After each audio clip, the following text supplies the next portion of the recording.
All the participants are requested to mute your audio and video.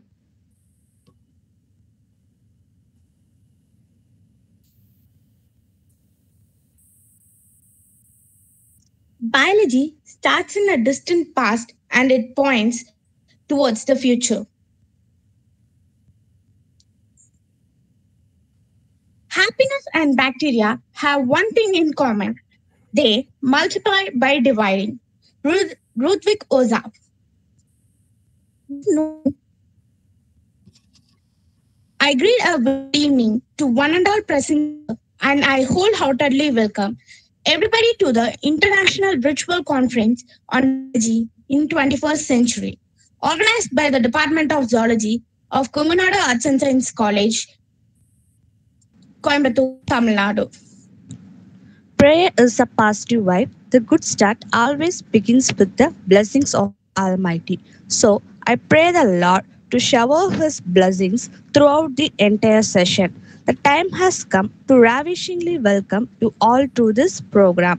Now I call upon our respected Assistant Professor of the Department of Zoology, Dr. P. Bharati, to deliver the welcome address and also to and welcome our today's honorable resource person, Dr. Soundaraja Nagasundara Pandian, Assistant Professor, Konkuk University, Department of Stem Cells and Regenerative Biotechnology, 498 Genome Biology Lab, Seoul, South Korea.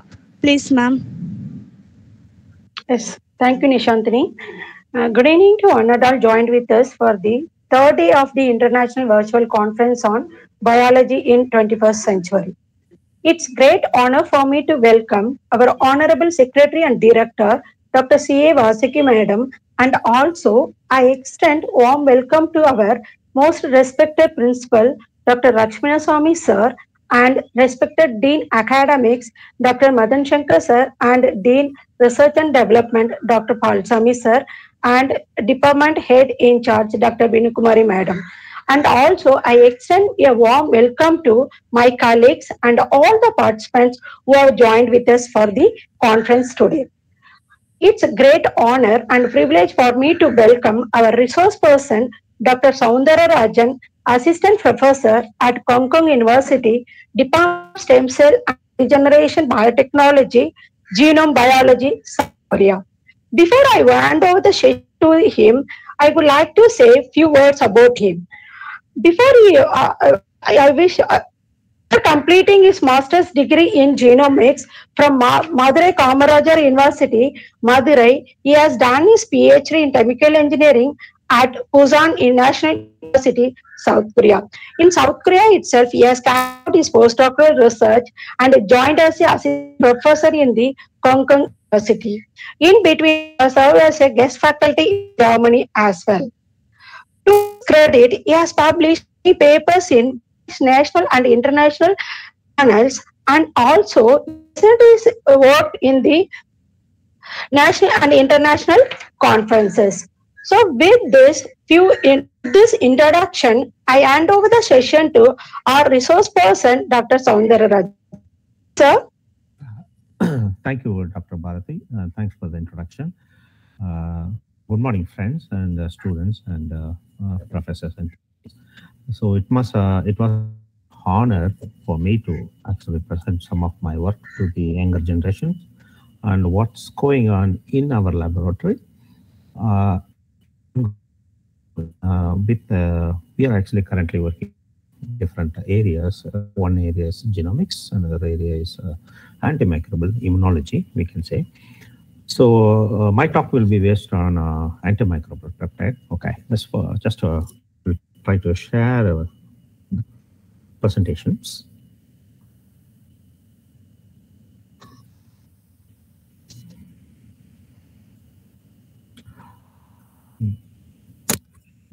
Okay.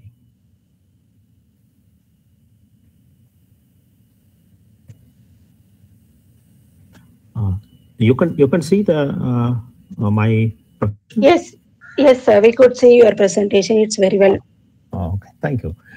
Yeah. So today, actually, I'm going to talk about a particular unique compound known as antimicrobial peptide. and their function and its therapeutic applications. So what is actually why this topic is so interested and why we want to study and why a lot of money has been poured on towards research and development of this kind of product and to understand biology. So if you consider the human body, the first major hurdle for a pathogen to enter into the body is our skin.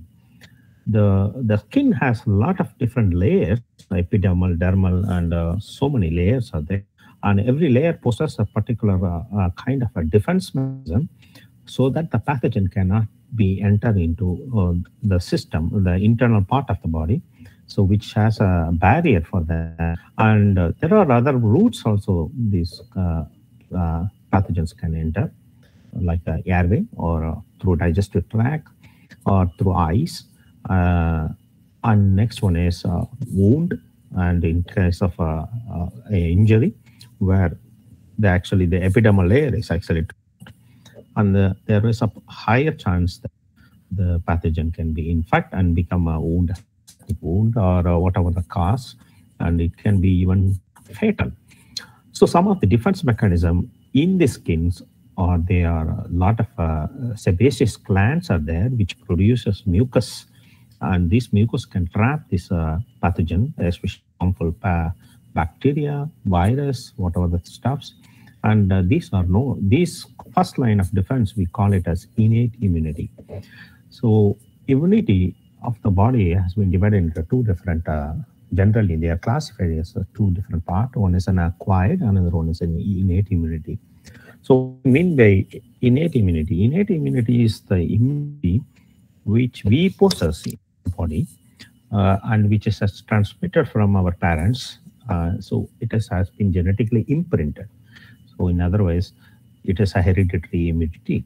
So what do you mean by acquired immunity? Acquired immunity is the immunity which we are going to get acquired during the process of our life. So where you are, where the same thing, where pathogen is exposed, first time it will infect, and next time if the same pathogen comes, you have the antibody produced, and you are resistant to those pathogens, and they cannot infect again. So this is known as acquired immunity. Classical vaccination have been already programmed based on acquired immunity. So I'm not going to go deeper into acquired immunity. Maybe your immunology teacher can highlight or teach you much better on those areas of acquired immunity. So let's focus on the innate immune system. So in case of innate immune system, there are a lot of molecules are there in the innate immune system, which are first line defense. So the acquired immunity don't come into the immune response until otherwise the innate immunity has been crossed, the pathogen crossed the innate immunity, then only the acquired immunity will be jump into the next second level of action.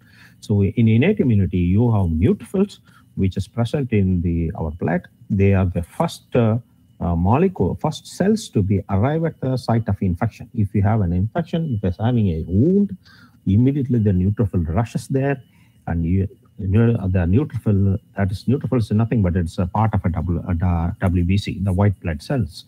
So it has in white blood cells, there are several cells are there, several components are there. So one of the major components is the neutrophil. So once the neutrophil enters there in the site of action, the neutrophil has a lot of different granules, and the granule contains different enzymes, and it also contains one particular granule, the secondary granule. We call it as a secondary granule. Those where the antimicrobial peptides are located in the neutrophils. So they are all thrown out from the granules, and the granule opened, and the pathogen is eliminated by lysozyme which lyses the cell.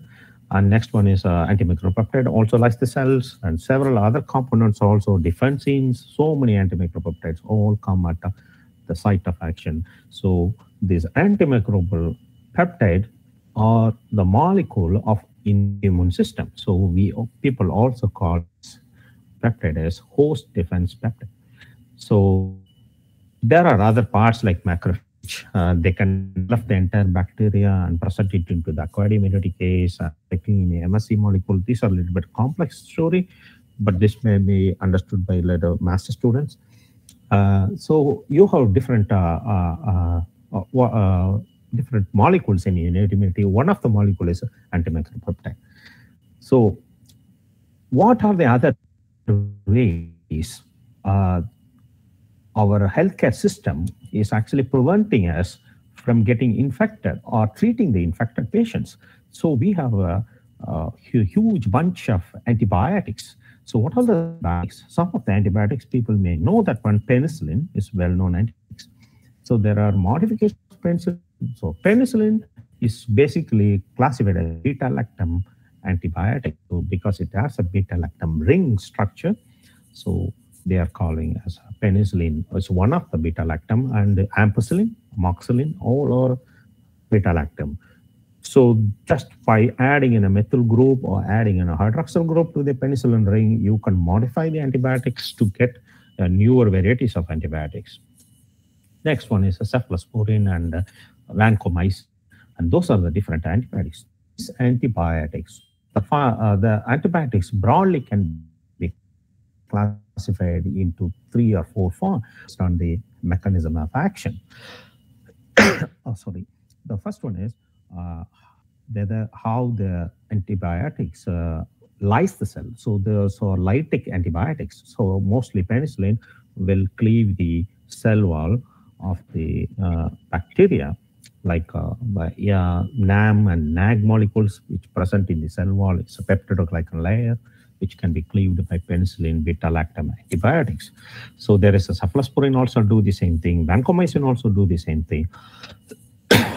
Next, a set of class of antibiotics which can stop the protein synthesis, especially translation.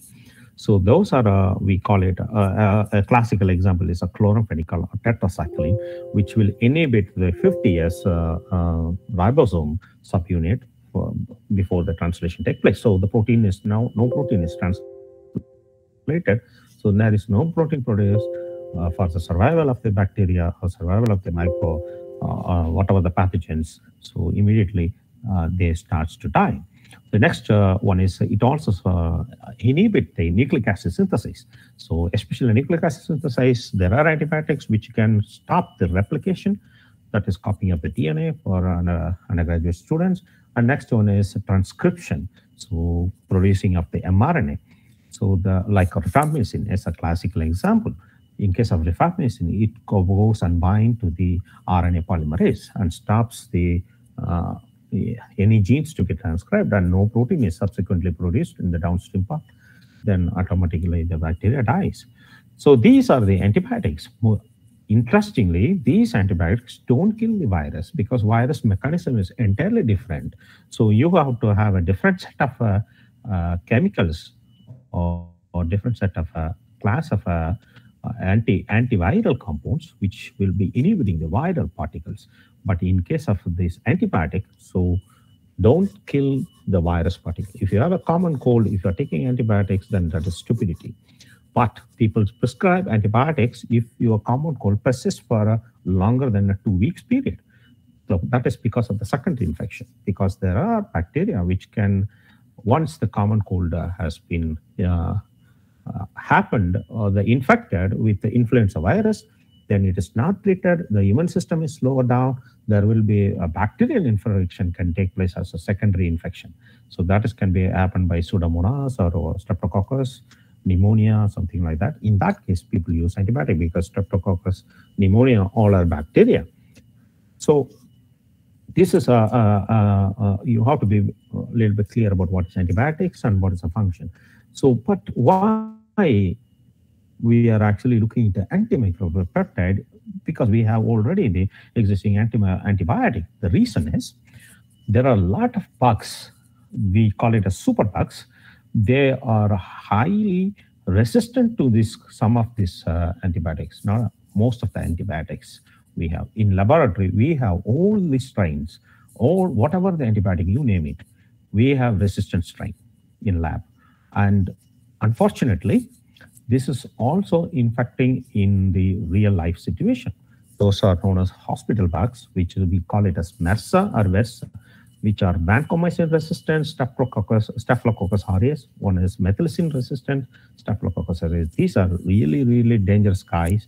They are becoming very fatality in US and worldwide once you have infection with this kind of a thing, because you don't have a lot of antibiotics to kill those guys because they are already multi-drug resistance. So in case of MRSA, VERSA, so many other things, the last resort, what we call it as azithromycin. So we have a few antibiotics. Only we have it in our hands to treat these all these drug resistance, multi-drug resistance pathogens.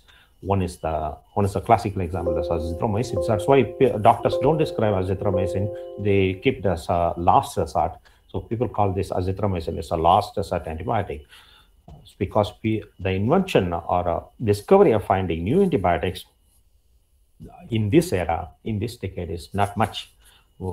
Hardly one or two antibiotics have been found out, and all are not in the virulent category. They are very, very in the medium range of activity. So how these bacteria possess this multi-drug resistance? So one is the classical way is horizontal gene transfer. That is, horizontal gene transfer is like when two bacteria, one bacteria has acquired a gene which can degrade the antibiotic, then this bacteria can transfer its genetic material to the bacteria which is lacking that lacking the gene. So this is by means of horizontal gene transfer, like conjugation. There are other methods of horizontal gene transfer also taking place in terms of even bacteriophage infection. Bacteriophage is it's a virus which infect the bacteria. Sometimes, so mistakenly, this bacteriophage will, instead of packing its own DNA, it packs the wrong DNA and it can inject into the next bacterium. So these are the ways of transferring genetic material to one bacteria to another bacteria, not like mating, transferring. This is known as horizontal gene transfer, we used to call that one. So by that way, the bacteria can acquire resistance against the conventional antibiotics. So another one is another sophisticated mechanism, especially in vancomycin resistance, the VERSA or MRSA case. We have seen that one. There are pumps available in the surface of the in the cell wall of bacterium where they can eject out this antibiotics. So antibiotics come inside, they will push it out in the pump. So we call it as efflux pump. So why we have penicillin and we have now several different ampicillin, then amoxicillin came. Why the reason is because they go to a specific target and found out few important site to bind and do the function. Example, in case of if you say take a penicillin, it goes and cleave the NAG molecule. If the bacteria slightly changes some methyl group in the NAG molecule, the penicillin is become resistant.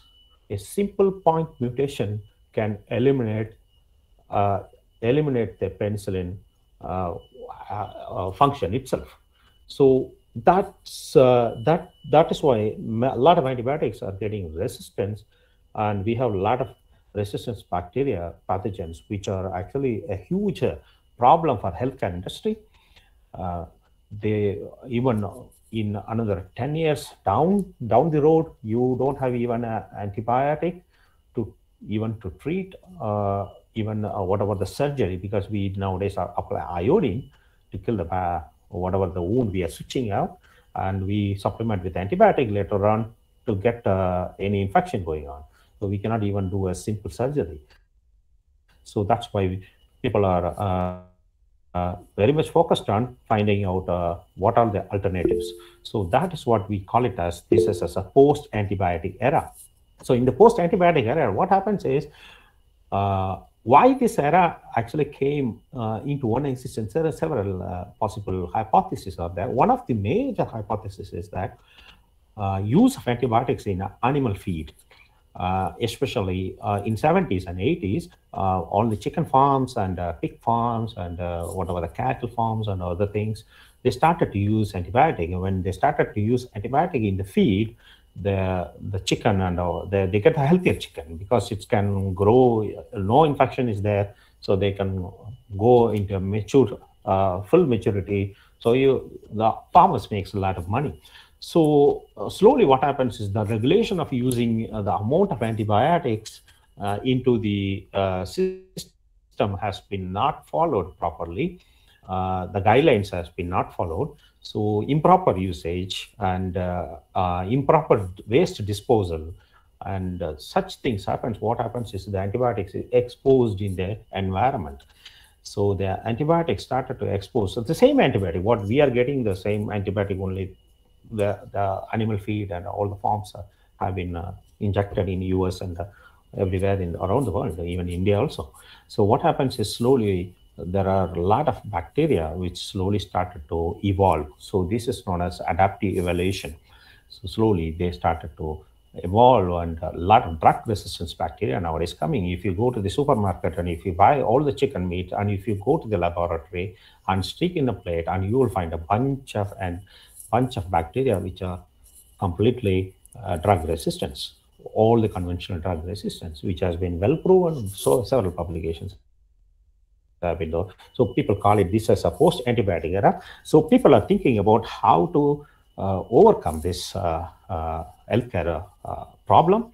So people started to think about the nature, how nature is defending the human system and other animal system or mammalian system. So they try to find out what are the things. And one molecule is known as antimicrobial peptide, and you have probiotics and virulence factor targeting antibiotics. So many ways people have started to develop vaccine. So these are some of the areas getting very, very, very fast. And a lot of people are working on this, one of these areas. And one of our area is antimicrobial. The reason for this one is you can see in the last decade, in 2000, there are not much publications in antimicrobial peptide, but recently, this decade, we see a lot of publications in antimicrobial peptide. Almost 800 to 900 papers have been published. A lot of quite number of research is going on in antimicrobial peptide identification, characterization, and trying to make as a therapeutics.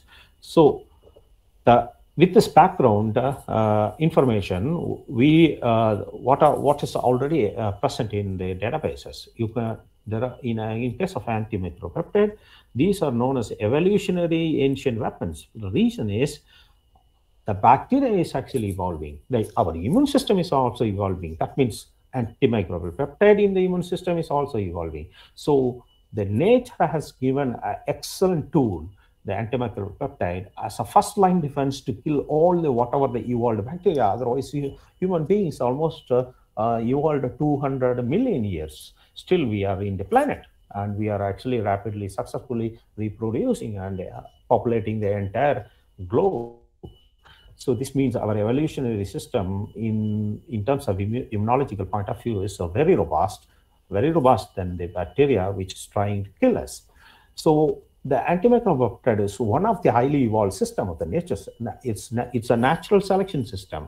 So using antimicrobial peptide to kill this whatever the multi-track resistance which we created in this recent area will be a better choice.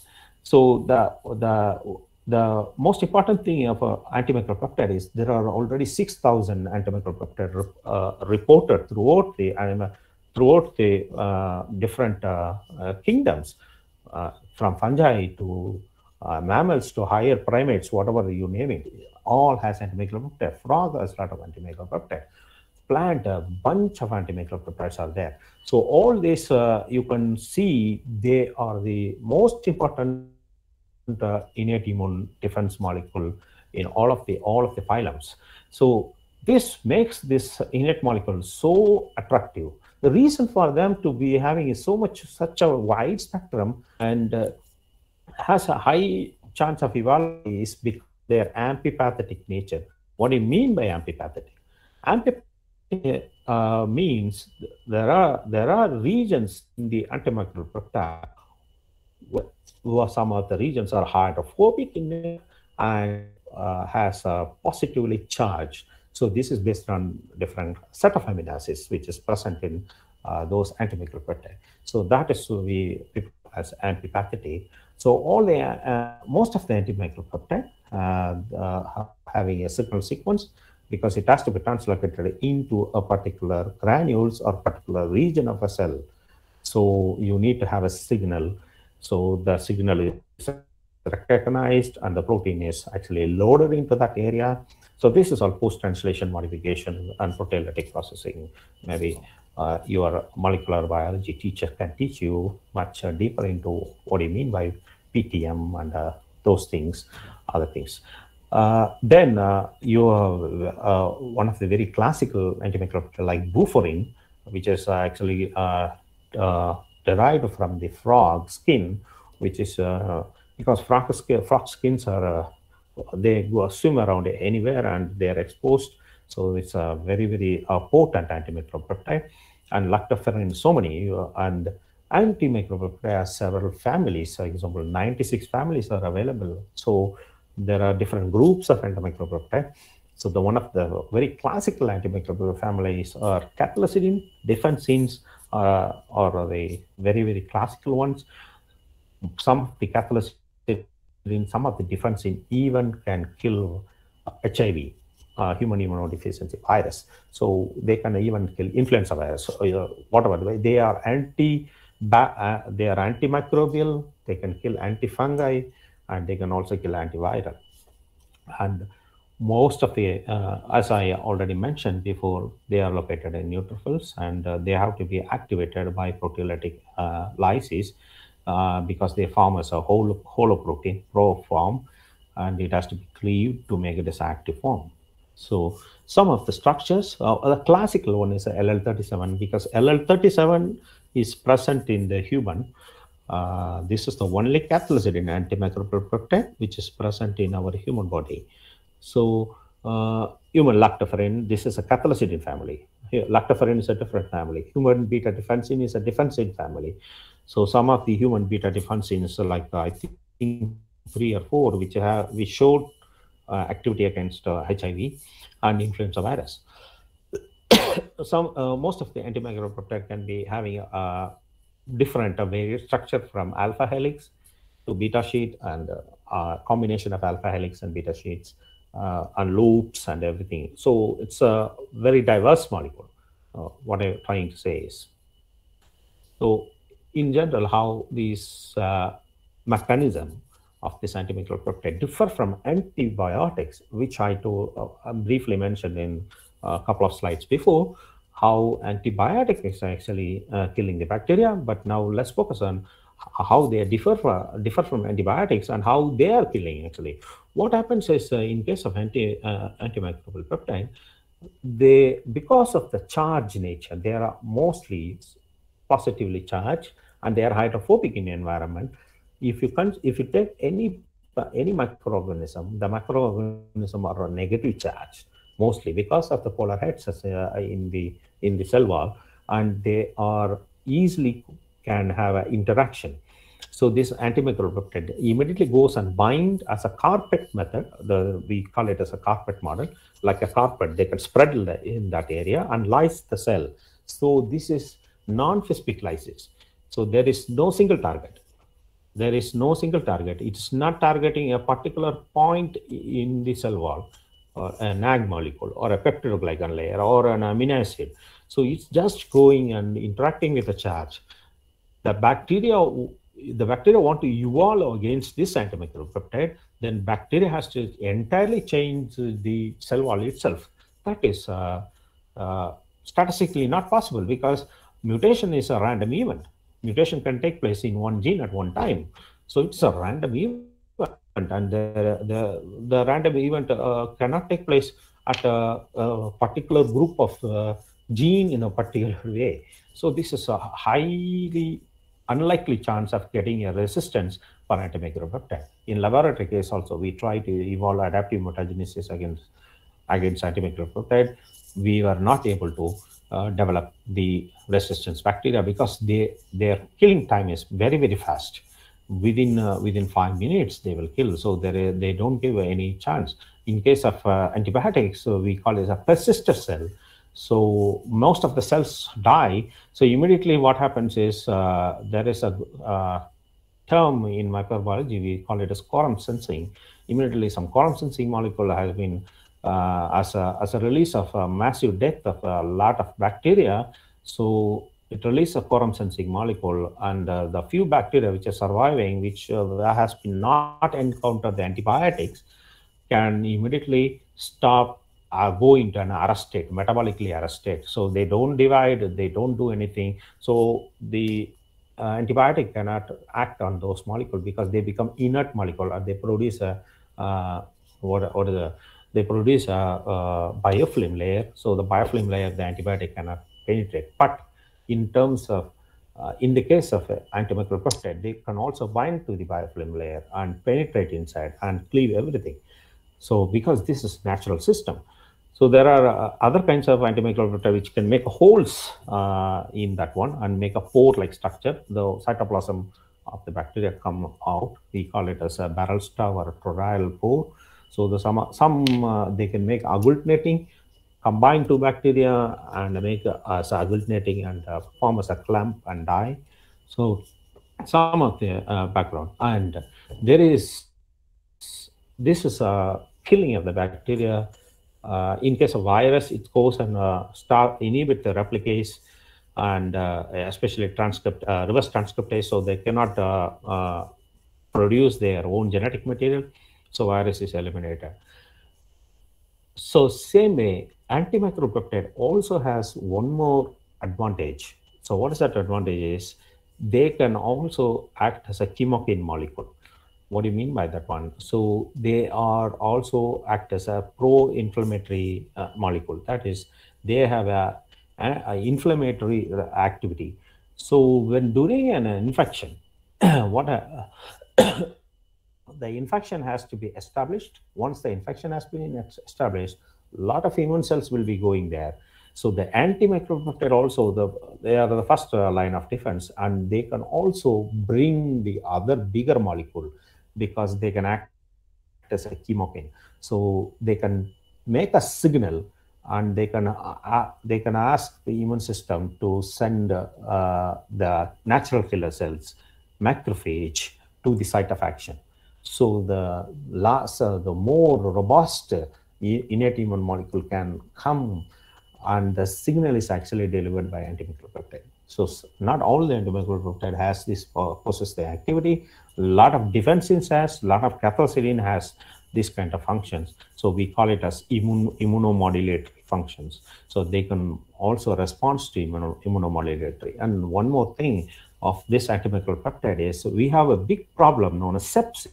So sepsis is a case where you have a bacteria which is infected, and the system eliminates the bacteria, but the bacteria debris, the like lipopolysaccharide, the cell wall, which is remaining inside the body, which can activate our immune system.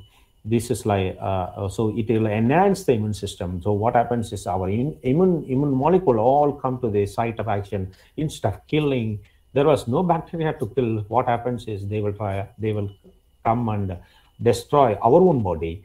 Then this will be a huge problem. This is known as sepsis.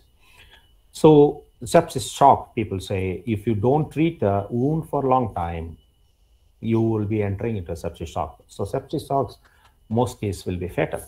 So antibiotic has a tendency to bind to lipopolysaccharide, and which can be easily eliminated from the system, and that's why sepsis is actually prevented by use of antimicrobial peptide. So they are having a immune modulatory function. They can recruit the larger immune system to the site of action, and they can eliminate the whatever the debris left out and clear the debris from the system. And they also try to bring down the pro-inflammatory cytokines. Example, in case of the COVID case, what happens is at the third stage, what happens is the COVID is already gone, your system is removed. sorry. But the immune system start to be very hyperactive. So all these pro-inflammatory cytokines like TNF alpha, IL beta, IL-6, interleukin 6, and IL-8 all goes up rapidly in the blood system, which when these pro-inflammatory cytokines are activated, natural killer cells, macrophage, all goes to the lungs and destroy the lungs. So you have a pulmonary edema. So people die because of pulmonary edema as a secondary complication of COVID. So, but antimicrobial peptide can lower down this TNF alpha because TNF alpha can act as a chemokine, can recruit the immune system.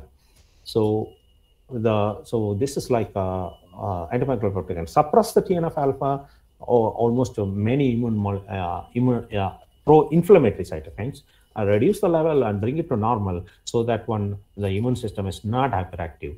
So it has a lot of different bacterial clearance, anti-inflammation, harmful inflammation, sepsis shock, and it has antimicrobial, antiviral activity. So with this background, I want to briefly explain about the structure, how antimicrobial peptide looks. So if you consider the antimicrobial peptide, a classical example is cathelicidin. You have the structure with the signal peptide, with the pro-domain, and the actual mature peptide. So there is an enzyme known as elastase, which is neutrophil elastase, which is secreted during the infection stage. So both antimicrobial peptide has been secreted, cleaved antimicrobial peptide does the function. So this is how cathelicidin looks. In case of structure of defensin also looks, but a classical defensin has a motif which has a 6 cysteine, which is connected by disulfide bond. So whatever the antimicrobial peptide has 6 cysteine with a disulfide bond, immediately we know that's a defensin class. So defensin class can act in histamine release, cytokine induction, so many other chemotactic effect, all in immunomodulatory and microbial activity, antiviral and antifungal also. So we have so many applications of this antimicrobial peptide. Now, what is the bottlenecks? What are the questions we need to ask? How we can use it as a therapeutic compound, and why there is not much of the therapeutic antimicrobial peptide people didn't hear, like common ampicillin or penicillin. People know, common people can know now. Why? So what are the questions? The most important thing about antimicrobial peptide is there is not much clinical trials, very few clinical trials are recently going on, but why there is not huge number of studies? The reasons are antimicrobial peptide, some of the antimicrobial peptide induce cytotoxicity. What do you mean by cytotoxicity? It not only kills the bacteria, because it is also a part of innate immune system. Some of the antimicrobial peptide, not all, some of the antimicrobial peptide can also kill our own cells. So, and because of a peptide, these are short peptides within the range of 10 to 50 amino acids, they are easily degraded by proteases which are present in our bloodstream. So, and next one is how you can produce these molecules in large quantity. So these are the bottlenecks for getting into this antimicrobial peptide from natural system into a commercialized therapeutic format. So as we know this one, we understand this one. So we thought our laboratory thought to focus on tackling this problem and overcome this hurdle and try to make it as a therapeutic molecule. So first we thought about chemically synthesizing this antimicrobial peptide, but producing antimicrobial peptide anything more than 25 amino acid long, very, very expensive. It is almost $1,000 per milligram. But what you are getting for 250 mg ampicillin is very, very cheap. It's almost 100-fold down. So what are the other ways to express the gene? The first one is a recombinant expression of antimicrobial peptide. But the problem is if you express antimicrobial peptide in E. coli in a bacterial system, the bacteria will die. So how to circumvent and how to engineer the system such that this antimicrobial peptide was easily produced in the bacteria, and later we can separate this protein out from the bacteria. So our first focus was we want to try to develop a heterologous expression system in order to produce this antimicrobial peptide using bacterial cloning method. And by doing that one, we don't want to kill the bacteria. We want to bypass the function. So next is we want to increase the TI value, that is therapeutic index, by reducing the cytotoxicity. So we have to engineer the antimicrobial peptide. So why this antimicrobial peptide is killing the mammalian cells, killing the host cells. So what are the amino acids which is responsible for that one? So we want to do the engineering, protein engineering to modify this antimicrobial peptide. And these are some of the approaches what we did in our laboratory recently. And we also trying the next level to prevent the proteolytic degradation by encapsulating this antimicrobial peptide in some nanoparticle carriers and deliver into the site of action so that the nanoparticle can be protected, the antimicrobial peptide from our body has a lot of protease, right? They cannot have function on the nanoparticle. So once it goes to the site of action, they can be delivered and they will do the function. So these are some of the approach. In the first approach, what we did is we tried to take a green fluorescent protein. Green fluorescent protein is a kind of a protein which is present in jellyfish, which you can see the green color coming out. So we took the green fluorescent protein and I inserted this antimicrobial peptide in middle of the green fluorescent protein so that it won't be exposed to the cytoplasm of the bacteria, and try to produce this green fluorescent protein in the bacterial system and deliberately making the protein into inclusion body and purifying. Then later, after purifying the green fluorescent protein, because of green color, we can easily purify it and digest this green fluorescent protein using chemical method and release the antimicrobial peptide, then later purify the antimicrobial peptide. So this was already published in a Nature scientific report. And some of the technical stuff for the experiment. We compared with several different constructs, and we can show that one, clearly the box which is marked clearly shows the expression of the target protein, and there was no cytotoxicity, cells are growing, that's what we are showing. And we also try to locate inside the bacteria in electron microscopy, find out where they are located and how they are located, why they are not killing the bacteria. So we found out they are formed as an inclusion body in the middle and in the junk, and which was indicated as in the arrow. You can see a large black color stuff. That's because of the cold antibody we used to detect in electron microscope inside bacteria. So that's why bacteria, you can see the bacteria cell walls are smooth. They are not broken down, no toxicity, nothing. They produce quite happily this protein. And the yield information, how much we are able to produce. And so in 1 liter, we were able to produce around 13 to 14 milligram of different various kinds of antimicrobial, PG1, PMAP, and buferin, and other things. So the price we reduced within $50. So from $1,000, we brought it to $50 per milligram. That's a huge decrease, but still we want to increase further. So now we are actually thinking about large-scale production using bioreactor and other whatever the means of scale-up methods.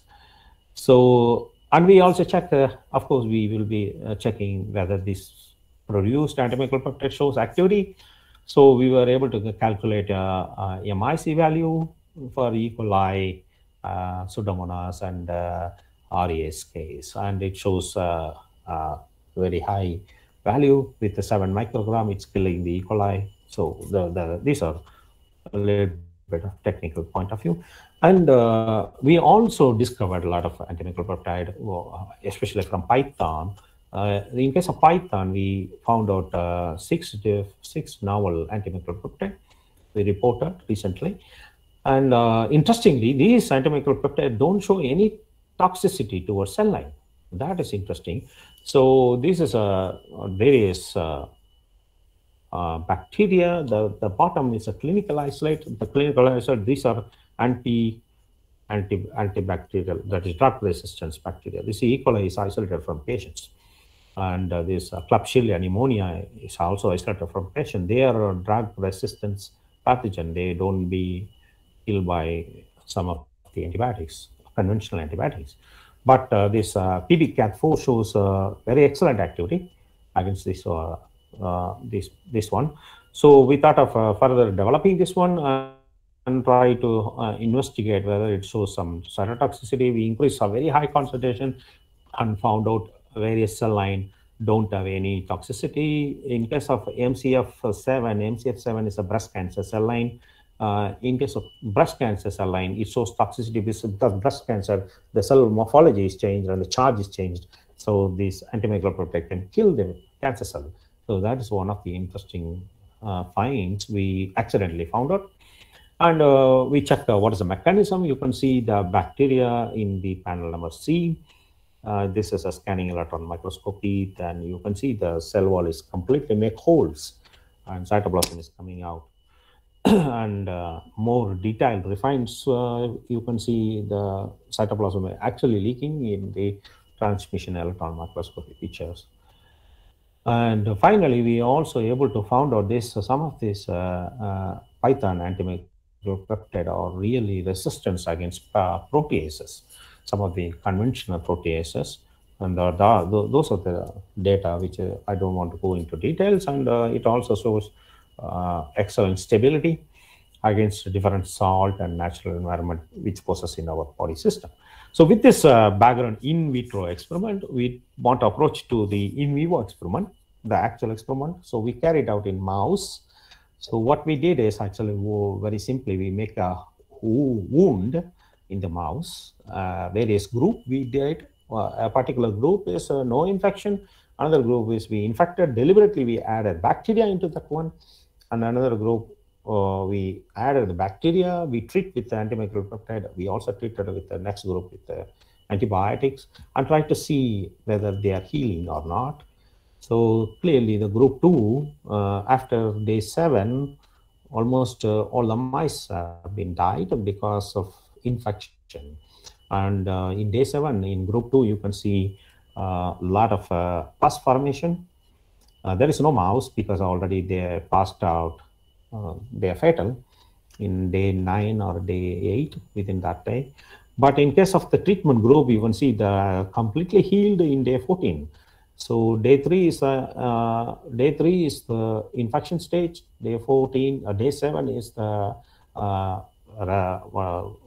reconstitution stage, and this day 14 is the complete healing stage. So we try to find out all the 3 stages of wound healing, and we were completely show this data. Recently, we published this data, and we also check the biopsy sample of the wound and try to find out whether any pathogens or any bacteria which is present in the wound. And these are hair follicles. And when we check it, you can see this blue color dots. Maybe I don't know whether you can see it or not. This blue color dot means this is group 3 with infection. But here you don't see the pink. It's a gram staining. So you don't see any bacteria here, completely healed. And you can see the epidermal layer has been formed. In group 1, there is no epidermal layer formed. This is the wound starting point. This wound completely healed, and this is a wound healing. So that's the data. And we also found out that it also possesses anti-inflammatory activity, immunomodulatory, and we clearly show that one. It can inhibit LPS sepsis, and it also stops the pro-inflammatory cytokines like IL-6 and TNF-alpha. So with this background information, so next step, we are actually moving towards nanoparticle encapsulation. So this work is currently going on. So we have some primary interesting data. So now we are actually trying to put this antimicrobial peptide in chitosan nanoparticle. And we want to, because chitosan is a polymer, which is actually a sugar molecule, which can bound to mucosal layer, the mucosal membrane, which is present in the lungs.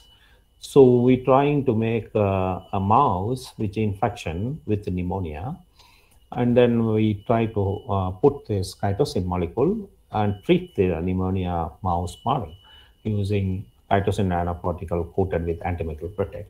So we have some positive data, but not clear data because it's been published. So I couldn't share this information. Just for our knowledge, I'm actually telling you. So with this background information, finally, I want to conclude. Antimicrobial peptide were an excellent choice because it has potentiality to actually kill the multi-track resistance pathogen. And as from our data, you know that is also possible. The production is the major hurdle in order to go into therapeutic application. So we have developed a system which can produce this peptide very easily in cheaper way. And this the important thing about this antimicrobial peptide, because the bacteria cannot develop resistance against this antimicrobial peptide because they are non-specific in activity. So that is one of the important point. So additionally, they also possess immunomodulatory function, which helps in wound healing. Not only wound healing, it also helps in sepsis, anti-inflammatory shock, and many other cases. And it can be also act as a chemokine, recruit immune cells to the site of infection. So with this, it was clearly understood that these antimicrobial peptides are promising alternative to combat these harmful pathogen and value-added molecule for healthcare industry in the future. So that's why we are actually working very seriously on this particular antimicrobial peptide. And this is my group. This is our laboratory. So yeah, that's it. And thanks for listening to me. And I'm happy if you can ask a few questions about whatever I did. Thank you very much. Thank you very much, sir, for sharing your expertise about antimicrobial peptides function and its therapeutic application with all of us. Yes. Now, the session is open for discussion. Participants are requested to post their questions and queries either in the chat box or unmute your audio to clarify your doubts.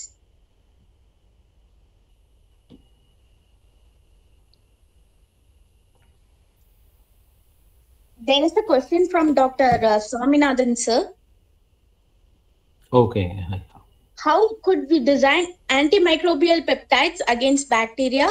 Is it mandatory that we should go with the computational design? I couldn't understand the question. Can you repeat one more time?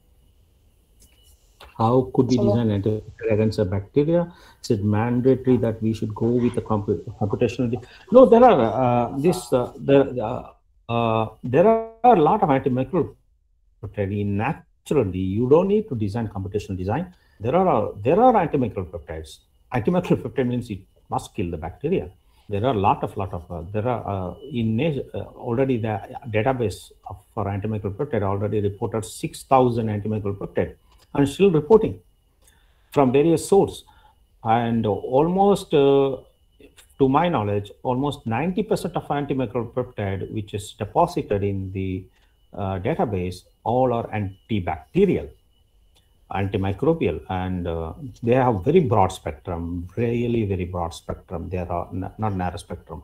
Around 20% is around a very broad spectrum. They act in a gram-positive, gram-negative, and they all also act against the bacteria which can produce biofilm, and there are antimicrobial peptides which can also kill fungi, yeast, candida.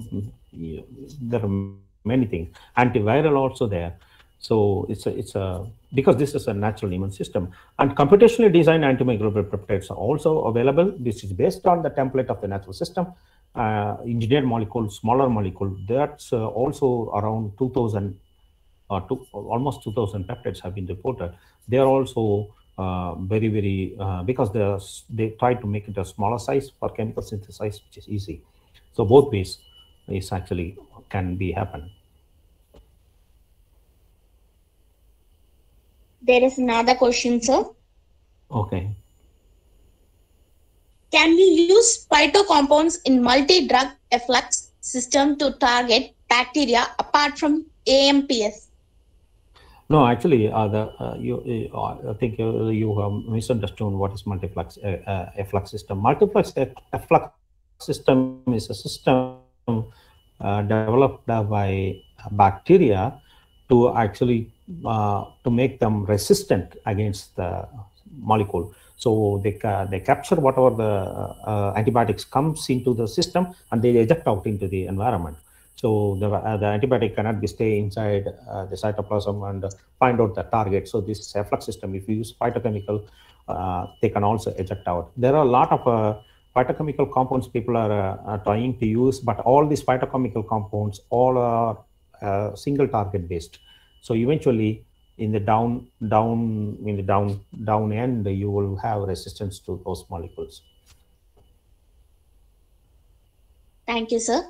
A question from Manivanan, sir.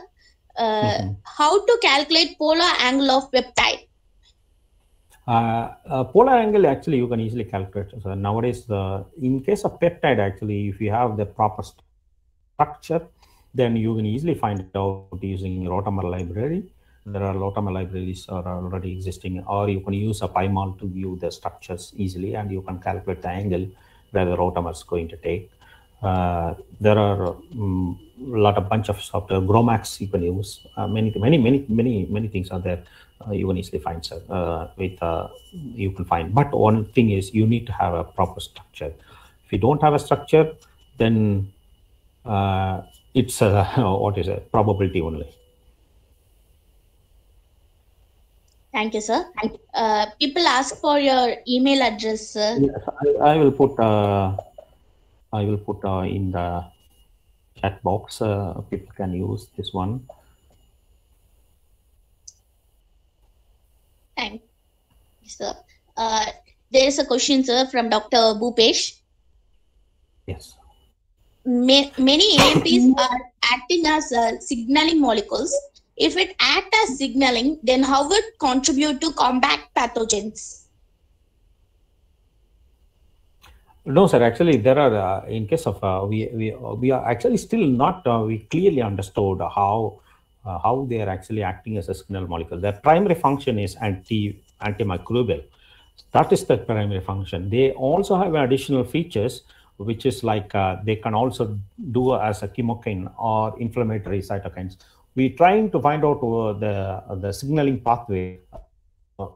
In case of our what in the Python antimicrobial, they actually binding to the EGFR, that is a particular growth factor, which has a downstream pathway to stop the release of the pro-inflammatory cytokines. So this is like a premature area still we want to, because this complete signaling going on. A lot of molecules are involved. There are some antimicrobial peptide people understood what are the part, but still as a small peptide, which part is actually binding, we still don't know to the particular complex. So there was no crystal structures available with a binding fit molecule. So all are speculative only. So we thought that some part of the hydrophobic domain region may be binding, but it's hypothesis only. Sir, we have not yet concluded. Thank you, sir. A question from Satvika. Why is it necessary to use nanoparticles as a carrier for AMPs? Is it an effective way to treat any disease? No, just we are trying to show one more application, because it's a nanoparticle carrier. Actually, there are a lot of problems with nanoparticle access, because now what a number of nanoparticle going into the effective site, that is one more biggest problem. Actually, we are trying to show that one we can also use as a nanoparticle system, but we are not only focusing on nanoparticle, we are actually focusing on pegylation. There are a bunch of formulations method for delivering and increase the half-life of antimicrobial peptide. The reason for antimicrobial peptide to use this kind of thing is because we want to make the half-life, that is, once you inject it into in vivo or whatever the way, intravenous, then it's enter into the bloodstream, and bloodstream has a lot of protease. So these are short antimicrobial peptide which can be cleaved by protease, pepsin, chymotrypsin, several, a lot of bunch of proteases are available in our system. So this antimicrobial peptide, before it reaches the target site, it will get degraded. So we don't want to do that one. We want to make the half-life a little bit longer. So in order to make the longer half-life, we are trying to, as a proof of principle, we are trying to make it as a nanoparticle carrier. Pegylation also can increase the half-life. And there are antimicrobial peptide we can produce with D amino acid, not L.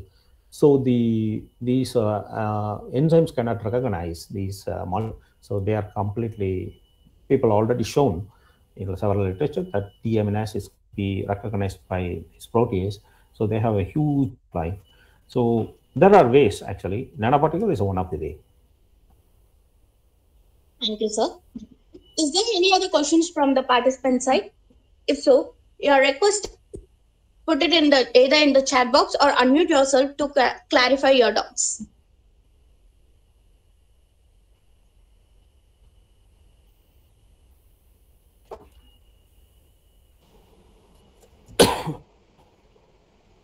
Thankfulness is the beginning of the gratitude, and gratitude is the completion of thankfulness. Now, I request our beloved Assistant Professor of Department of Zoology, Dr. C. Shobana ma'am, to deliver the vote of thanks. Please. Thank you, Pa. Am I audible? Yes, ma'am, you can continue. Okay. Very good evening to one and all gathered here. It's my great pleasure to deliver the vote of thanks for the 3rd International Virtual Conference on Biology in 21st Century, organized by Department of Zoology, Kongunadu Arts and Science College, Coimbatore. First, I would like to thank our Honorable President, Dr. Arichami sir, for his blessings in all possible ways. I am very much grateful to thank our Honorable Secretary and Director, Dr. C.A. Vasiki Madam of Kongunadu Arts and Science College, who has always encouraged us to make such a type of events takes in our institution. I extend my heartfelt thanks to our most respected principal, Dr. M. Lakshmanaswamy sir, for his support to make this event in a successful way. I also thank Dr. S. Binukumari ma'am, HOD in charge, Department of Zoology, and convener of this program, who has guided us to make this event in a great success. I'm very much thankful to the organizing secretaries of this conference, Dr. S. Manivannan sir, Dr. Bharati ma'am, wonderfully organized this conference in a very great manner. My heartfelt thanks to Dr. K. Murugan, Emeritus Professor of Department of Zoology, for his motivation to make this event in a great way. My sincere thanks to the Research Dean, Dr. Palsami sir, Dean and Academics, Dr. S.R. Madan Sankar, for their encouragement of this event. I'm very much thankful and wholeheartedly thanks to our today's chief guest, Dr. Soundararajan Nagasundara Pandian, Chief Scientist, Konkuk University, Department of Stem Cell and Regenerative Biotechnology, South Korea. And sir has explained very well about the antimicrobial peptides functions and its therapeutic applications. Really, we have learned about lot of group of peptides, antimicrobial peptides, and it was very informative and thought-provoking. It was very useful for our students and also for the faculty members. Thank you so much, sir. We also thank all the faculty members of Department of Zoology and also other institutions for their participation and their support. And finally, I also thank all the scholars and the students of our institution and other institutions for their patient listening. So once again, I thank you one and all. Thank you. Thank you, ma'am, for expressing your gratitude through your humble words. Thank you.